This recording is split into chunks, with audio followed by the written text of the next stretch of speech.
நிச்சயமாக விமான நிலையத்தில் இன்று காலை வழக்கமான சோதனையில் மத்திய பாதுகாப்பு தொழில் பாதுகாப்பு படையினர் ஈடுபட்டு வந்தனர். இந்நிலையில் பெங்களூர் செல்லும் விமானத்தில் பயணிக்க வந்த பெண் பயணி சாரலா ராமகிருஷ்ணன் என்பவரின் உடைமைகள் சோதிக்கப்பட்டது. அப்பொழுது அவர் கொண்டு வந்த பையில் 9mm வகை தோட்டா இருப்பது கண்டறியப்பட்டது. இதனை அடுத்து சாரலா ராமகிருஷ்ணன் என்ற அந்த பெண் பயணியை மத்திய பாதுகாப்பு படையினர் கோவை பீளமேடு காவல்துறையினரிடம் ஒப்படைத்தனர். கோவை பீளமேடு காவல் நிலையத்திற்கு அழைத்துச் சென்று அந்த பெண்ணிடம் போலீசார் விசாரணை மேற்கொண்டனர்.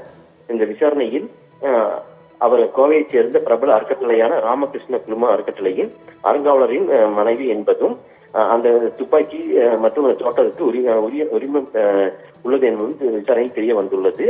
பெங்களூரில் கிளம்பிய பொழுது துப்பாக்கி தோட்டம் இருந்ததை கவனிக்காமல் எடுத்து வந்து இருப்பதாகவும் தெரிவித்துள்ளார். இந்த விசாரணையில் அவரிடம் பீளமேடு போலீசார் மேலும் விசாரணை மேற்கொண்டு வருகின்றனர்.